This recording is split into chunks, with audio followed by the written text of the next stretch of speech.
Hello everyone, আমি উদয়। তো আজকে আবারও একটি নতুন এপিসোডের সাথে আপনাদের সামনে হাজির হলাম, যা সম্পূর্ণ সত্য ঘটনার উপর নির্মিত। অবশ্য আমাদের চ্যানেলটির সকল এপিসোডই সত্য ঘটনার উপর নির্মিত হয়ে থাকে। তো যাই হোক, বেশি কথা বলবো না, সকলে সাবস্ক্রাইব করে দেবেন, আমাদের চ্যানেলটির পাশে থাকবেন, বেল আইকনটি প্রেস করে দেবেন।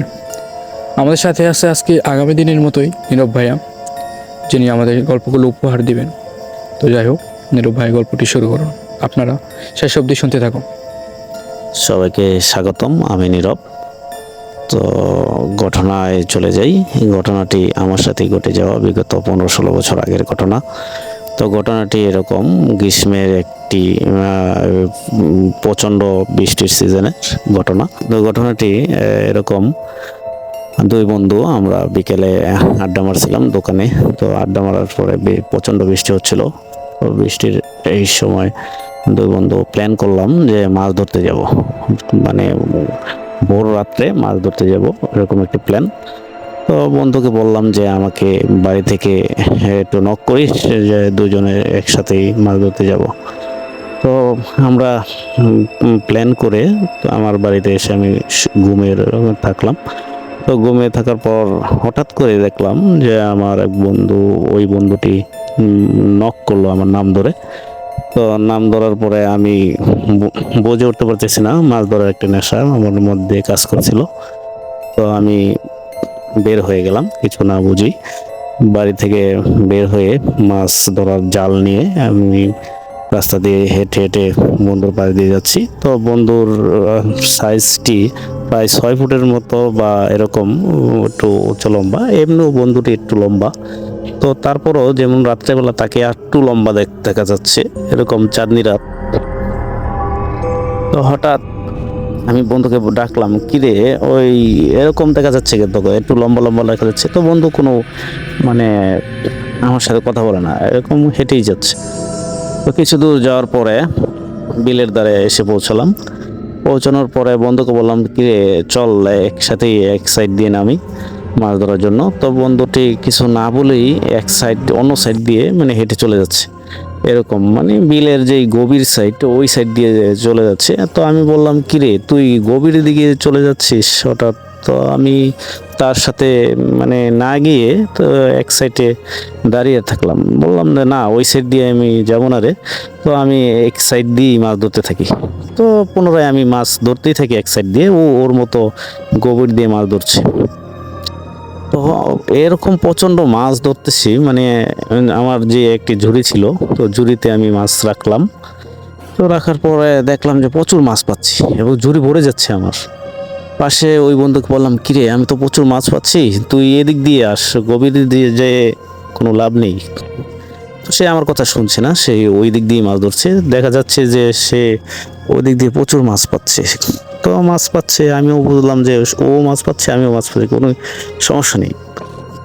তো আমি কিছুক্ষণ পরে একটি আওয়াজ শুনলাম, যেরকম শিয়ালের ডাক, এরকম শিয়ালে যেভাবে রাত্রেবেলা ডাকে ওরকম কিছু শিয়ালের ডাক। তো শুনে আমি পিছন দিয়ে তাকিয়ে দেখলাম প্রচুর মানে শিয়াল, এরকম শিয়াল প্রায় 30-35টা, এরকম একটা শিয়ালের যে মানে আভাস পাইলাম। তো দূরে থেকে চাঁদনির আলোতে দেখা যাচ্ছে প্রচুর শিয়াল, মানে এক ঝাঁক শিয়াল আমাদের ধারে, মানে বিলের ধারে এসে পৌঁছালো এবং আমাদের ঘেরাও করে দিল, মানে ঘেরাও করে রাখলো, এরকম অবস্থা। তো শিয়াল দেখে আমি ভয় পেয়ে গেলাম, কিরে এরকম শিয়াল। তো পাশে গভীর দিকে তাকিয়ে দেখলাম আমার বন্ধুকে দেখা যাচ্ছে না। সে বন্ধু মানে কোথায় জানি, মানে বুঝে উঠতে পারছে কি ডুবে গেল নাকি। তো আমি তাকে নাম ধরে ডাকছি, কিরে কোথায় তুই? তো সে কোনো নক করছে না, তাকে দেখা যাচ্ছে না, নক করবো কিভাবে। তো পাশের দিকে যে শিয়ালে যে ঘেরাও করে রাখছে আমাকে, তো আমি ভয় পেয়ে একদম টেঁচুয়ে দাঁড়িয়ে থাকলাম। কি করব বুঝে উঠতে পারতেছি না, আমি তো জলের মাঝে মানে দাঁড়িয়ে আছি পানিতে। হঠাৎ ভাবছি যে কি রে, বিপদে পড়লাম নাকি এরকম। তো আমি মাছ ধরার যে ঝুড়িটা, ওই ঝুড়িটা মানে নদীর মানে বিলের সাইড দিয়ে এক পাড়ে রেখে দিলাম। রাখার পরে আমার হাতে যে জালটা ছিল, আমি বুঝতে পারছি যে আমি বিপদে পড়ে গেলাম। তো ওই জালটি আমার কাঁধে নিয়ে এই মাছ ধরার যে ঝুড়িটা মাছের, ওই ঝুড়িটা আমি রেখে দিলাম। বুঝতে পারছি এটা হয়তো ওই রকম একটি মানে হতে পারে ওই সব জিনিস এরকম। তো আমি সম্পূর্ণ বুঝেই আমি মাছের যেই ঝুড়িটা ওইটা রেখে এই জাল নিয়ে এক সাইড দিয়ে এসলাম। তো সেই এক ঝাঁক শিয়াল ওই রকম আমার মাছের যে ঝুড়িটা, ওই ঝুড়িটা ঝাঁপিয়ে পড়ে চিবে চিবে খাচ্ছে এরকম।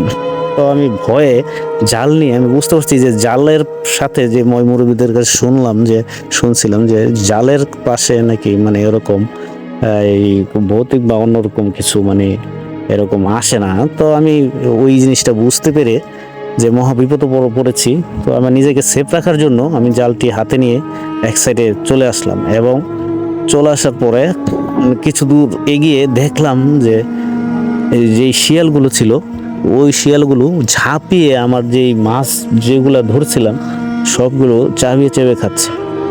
এবং সবগুলো শিয়াল একত্রে একটি শিয়াল হয়ে গেল। তা দেখে তো আমি একদম জমে গেলাম, বরফের মতো এরকম জমে আইস হয়ে গেলাম। তো ঘটনাটি দেখার পরে আমি ভাবতে লাগলাম যে আমি মহা বিপদে পড়ে গেছি, আমার মনে হয় আজকেই আমি শেষ। আমি বাঁচার মতো কোনো পেলাম না। পাশে শিয়ালে এরকম ডাকছে, এরকম অবস্থা।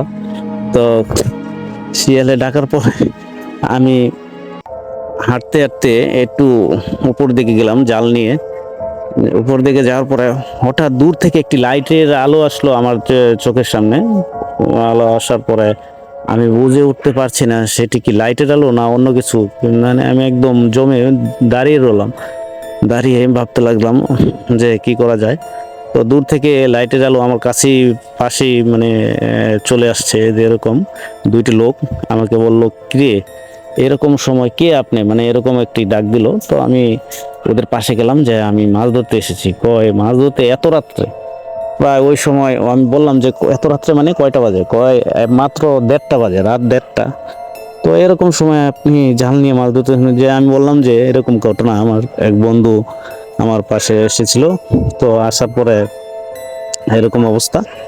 তো ওরা বলল যে না, এটা ওই খারাপ কিছু হতে পারে আপনার সাথে, তো চলেন আপনাকে আমরা আপনার বাড়ি পৌঁছে দিই। তো আমি এরকম করে ওর সাথে বাড়িতে চলে গেলাম। তো আমার ঘটনা এই পর্যন্তই ছিল। তো যাই হোক, নীরব ভাইয়ের ঘটনাটি অ্যানালাইসিস করে বোঝা যায় যে নীরব ভাই কিন্তু আসলেই একটি পৈশাচের বা ভূতুরে কিছু অনুভব করেছিল।